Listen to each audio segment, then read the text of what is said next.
Les bourses sont à des niveaux records et les incertitudes macroéconomiques et géopolitiques n'ont jamais été aussi élevées. Alors, est-ce le bon moment d'investir en or en 2024? Je vais tout te dire dans cette vidéo.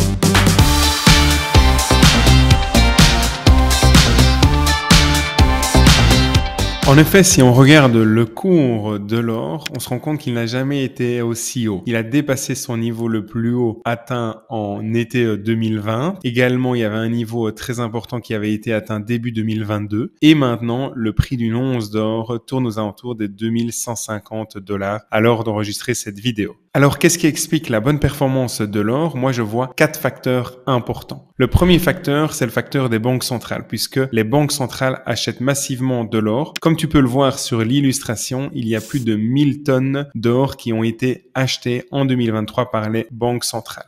Une autre illustration montre également de manière très intéressante que la Chine est le premier acheteur de l'or. Et puis derrière, il y a la Banque centrale de Pologne et puis également Singapour, la Libye, la République tchèque, l'Inde, l'Irak. Et donc, on voit vraiment que les banques centrales achètent beaucoup d'or. La deuxième raison importante pour laquelle, selon moi, l'or augmente très fortement, c'est le fait que les Chinois achètent de l'or comme coussin de sécurité pour se protéger. La troisième raison, c'est quoi? C'est les incertitudes. Les incertitudes liées à la guerre en Ukraine, au conflit au Moyen-Orient. Et la quatrième raison importante qui explique pour moi l'augmentation importante et récente de l'or, c'est le fait que les marchés d'actions n'ont jamais été aussi hauts et beaucoup d'investisseurs commencent à acheter de l'or pour se protéger, donc comme couverture en cas de regain de volatilité sur les marchés d'actions.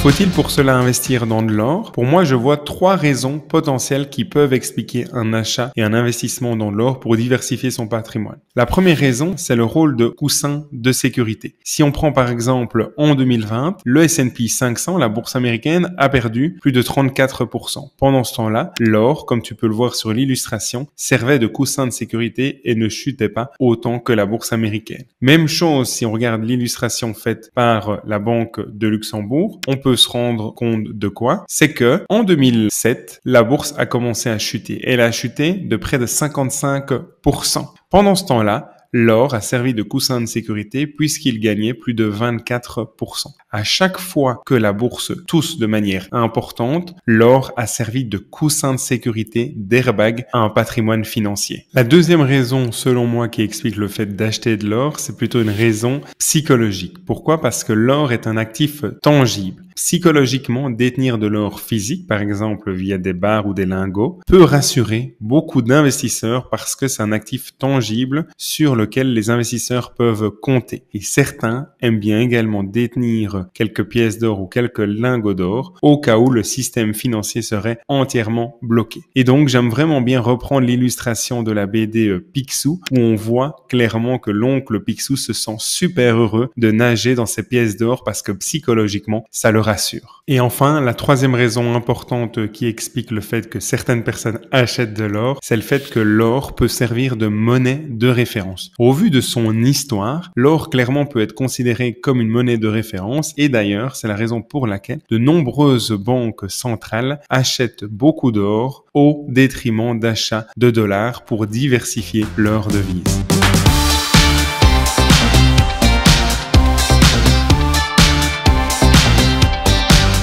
Nous venons de le voir ensemble, l'or peut servir de coussin de sécurité pour tes investissements. L'or est également un actif tangible qui peut rassurer les investisseurs durant des périodes de forte volatilité et cela peut te rassurer également puisque le caractère psychologique de l'or est un caractère important puisque l'or, si on détient des pièces ou des lingots, psychologiquement c'est un actif tangible et on peut se sentir rassuré de détenir cela. Et puis, on a vu également que l'or est considéré comme une monnaie de référence. Mais j'ai envie de voir maintenant quels sont les arguments pour l'or et contre l'or. Venons-en d'abord aux arguments pour l'or. Pour l'or, c'est quoi? C'est les incertitudes macroéconomiques, géopolitiques et financières qui sont importantes. Un deuxième argument qui est souvent invoqué par les défenseurs de l'or, c'est le fait qu'il y a une décorrélation par rapport au dollar. Généralement, quand le dollar s'apprécie fortement, l'or se déprécie et par contre, si le dollar se déprécie, s'apprécie, l'or a tendance à s'apprécier. La troisième raison évoquée par les défenseurs de l'or, c'est quoi? C'est la protection contre l'inflation. L'or est un actif qui permet de se protéger en partie contre l'inflation. Il y a également une quatrième raison importante, c'est quoi? C'est le fait que la demande peut être entre guillemets illimitée et l'offre est limitée, ce qui implique qu'à long terme, son prix devrait augmenter d'après les défenseurs de l'or. Et le dernier point important qu'on a déjà évoqué ensemble, c'est le fait que l'or joue son rôle de coussin de sécurité, de valeur refuge durant des marchés très volatiles.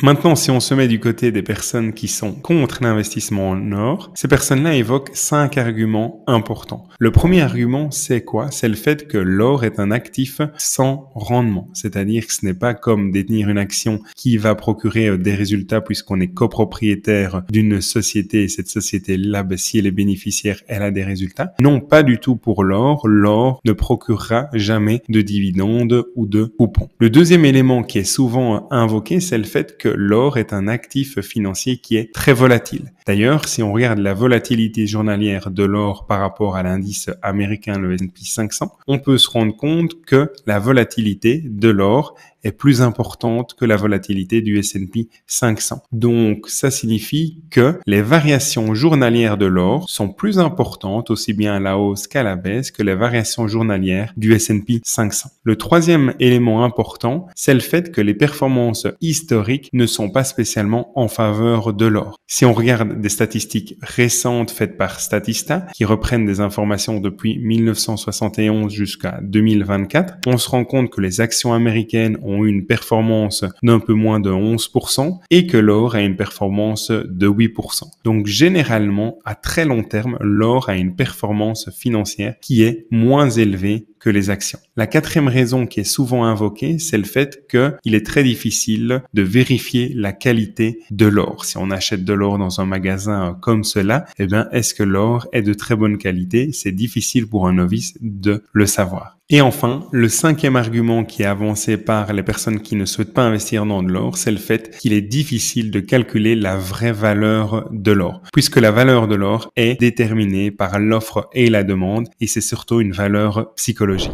Avant de t'expliquer ce que c'est l'or physique et l'or papier et les différences entre les deux types de détention d'or, si tu as l'occasion, tu peux liker ma vidéo, tu peux également mettre un commentaire, ça m'aidera beaucoup dans ma mission d'éducation financière. Tu peux également t'abonner à ma chaîne en cliquant en dessous de la vidéo et activer la petite cloche. Comme ça, tu seras notifié toutes les 2 semaines lorsque une nouvelle vidéo sortira sur ma chaîne YouTube. Un immense merci de prendre le temps de le faire et pour ton soutien dans l'éducation financière.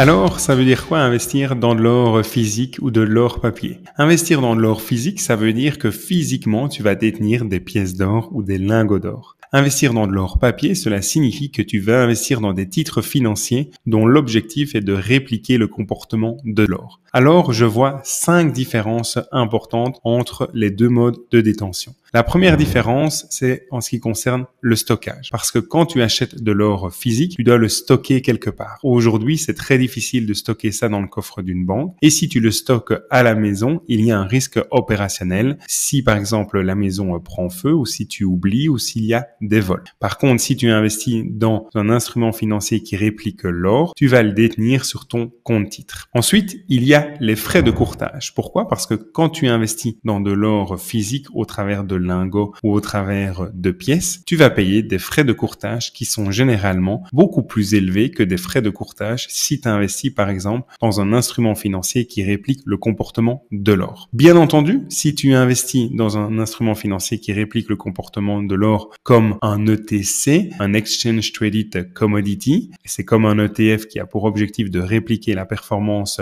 de l'or, l'idée là, à ce moment-là, c'est quoi? C'est que tu investis dans un instrument financier émis par un émetteur et cet émetteur essaye de répliquer la performance de l'or. Par contre, il y a un risque de contrepartie parce que si l'émetteur venait à faire faillite, potentiellement ton produit financier pourrait ne plus rien valoir. C'est la raison pour laquelle c'est toujours toujours important de voir si l'émetteur d'un produit financier détient physiquement des lingots en contrepartie comme collatéral au cas où s'il venait à faire faillite. Par contre, si tu détiens de l'or physique, il n'y a pas de risque de contrepartie, puisque même si une institution financière venait à faire faillite, tu ne serais pas impacté sur ton or. Le quatrième élément important, c'est au niveau de la liquidité. Si tu achètes un ETC qui suit le comportement de l'or, à ce moment-là, ça va être très simple. Pourquoi? Parce que tu peux facilement l'acheter et le vendre via ton courtier de référence. Par contre, si tu as des pièces d'or ou des lingots d'or, la liquidité est un peu plus difficile, un peu plus faible, puisqu'il est plus difficile de vendre tes pièces d'or et tes lingots d'or parce que tu dois te déplacer et il y a des frais de courtage à la vente qui sont plus importants que si tu vends un produit financier sur l'or. Et enfin, le cinquième élément de différenciation entre l'or physique et l'or papier, c'est quoi? C'est le fait que l'or physique peut être un moyen d'échange en cas de blocage du système financier. Donc, si le système financier venait à être complètement bloqué, détenir quelques pièces ou quelques lingots peut justement permettre de ne pas être dépendant à 100% du système financier. Par contre, si je détiens des instruments financiers qui répliquent le comportement de l'or sur un compte titre et que le système financier est bloqué, cet argent-là sera bloqué. C'est la raison pour laquelle certaines personnes pensent parfois à un scénario Armageddon où le système financier mondial pourrait être complètement bloqué et souhaitent détenir quelques pièces ou quelques lingots d'or. Donc, on récapitule les 5 différences importantes. Il y a des différences en termes de stockage, en termes de frais de courtage, en termes de risque de contrepartie, en termes de liquidité et en termes du fait que est-ce que c'est un moyen d'échange en cas de blocage sur le système financier.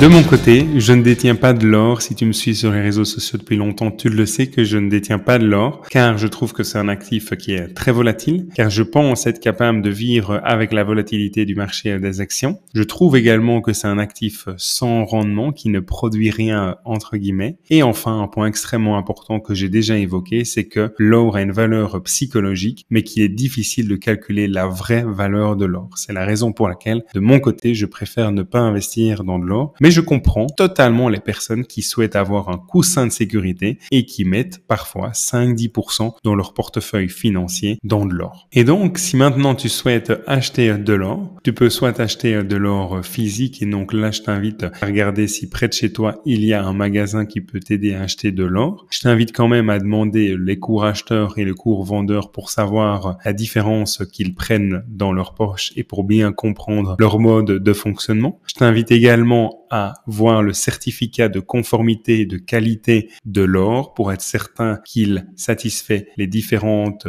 exigences. Et puis, si tu souhaites acheter de l'or papier, pour moi, le plus simple, c'est quoi? C'est d'acheter un fonds d'investissement passif qui va répliquer le comportement de l'or. Et pour ça, tu vas sur justetf.com, tu cliques sur ETF Screener et puis tu vas cliquer sur métaux précieux ici du côté gauche. Tu vas classer les différents métaux précieux en fonction de leur taille et tu vois qu'il y a 43 ETC pour Exchange Traded Commodities. Donc c'est un fonds d'investissement passif qui a pour objectif de répliquer le comportement de l'or et je vais utiliser différents critères. Je veux que mon ETC soit plus grand que 3 ans. Je veux qu'il soit accumulant. Je veux qu'il ait une taille de plus de 500 millions d'euros, qu'il soit en réplication physique et je veux qu'il ne soit pas couvert contre l'évolution des devises. Et donc, en faisant ça, je passe de 43 résultats de recherche à 11 résultats de recherche et je vais prendre le plus gros, par exemple, l'Invesco Physical Gold. Donc, l'ETC Invesco Physical Gold est un ETC qui a été créé par Invesco il y a plusieurs années et qui a pour objectif de suivre la performance de l'indice de l'or. On peut voir également un petit peu plus bas que l'ETC va répliquer la performance de l'or avec un collatéral parce que on le voit ici qui va détenir physiquement de l'or. Alors, comment savoir s'il détient physiquement de l'or? On peut le voir sur JustETF ici, mais on peut voir le certificat de détention fait par un auditeur externe. Pour cela, je vais copier-coller le code ISIN de l'ETC Invesco Physical Gold. Je vais le taper sur Google et puis je vais aller directement sur la page d'Invesco, qui est le gestionnaire qui gère cet ETC-là. On va retrouver des informations concernant les frais de l'ETC, 0,12% par exemple. On va retrouver des informations sur la taille également. Quelle est la taille de l'ETC? À l'heure d'enregistrer cette vidéo, on peut voir que l'ETC a une taille de plus de 16 milliards et presque 500 millions de dollars. On voit que les frais de l'ETC sont de 0,12% et on voit effectivement que ici, il y a presque 15 milliards de lingots d'or sous-jacents. Donc, le collatéral est presque à 100%. Donc, le risque de contrepartie est extrêmement faible. On peut le voir également dans la partie documentation. Vous cliquez sur documentation et on va voir le rapport d'audit de janvier 2024. Je clique dessus, je télécharge le rapport d'audit et puis j'ai un rapport d'audit qui va bien prouver que Invesco a acheté également des lingots d'or, que ces lingots d'or sont déposés au sein d'une banque dépositaire JP Morgan et qu'il y a bien ici le nombre de barres, 17 886 barres au 29 décembre 2023. Donc, je t'invite vraiment à prendre le temps de t'assurer que l'ETC détient bien des lingots sous-jacents. Comme on peut le voir ici, on le voit que chaque ETC, il y a un certificat qui est émis et qui est sécurisé par la détention d'un lingot d'or qui est détenu chez JP Morgan Chase Bank à Londres. Donc, vraiment important de se rendre compte que si on veut investir dans des fonds d'investissement passifs qui répliquent le comportement de l'or, à ce moment-là, il faut vraiment que l'asset soit en collatéral parce que si demain Invesco venait à faire faillite, ici, il y a presque 15 milliards de lingots d'or qui serviront à rembourser justement les investisseurs. En d'autres termes, quand sur JustETF, vous voyez que ici, c'est backé par des détentions physiques, ça veut vraiment dire que le risque de contrepartie est extrêmement faible. Et donc, si tu souhaites investir dans des ETC qui suivent le comportement de l'or pour servir de coussin de sécurité à ton portefeuille pour les différentes raisons qu'on a évoquées dans cette vidéo ensemble, tu peux le faire via Trade Republic. Trade Republic est le premier courtier en Europe avec plus de 4 millions de clients, plus de 35 milliards d'euros qui sont investis par ses clients. Et aujourd'hui, Trade Republic te permet par exemple d'investir tous les mois dans des fonds d'investissement passifs de manière gratuite, sans frais de courtage, de manière automatisée pour éviter le risque d'oubli et pour éviter les erreurs opérationnelles. Si tu souhaites faire comme moi et faire tes investissements dans des fonds passifs via Trade Republic, alors tu peux cliquer sous le lien en dessous de la vidéo. Comme tu le sais, ceci est une collaboration commerciale puisque j'ai un partenariat rémunéré avec Trade Republic.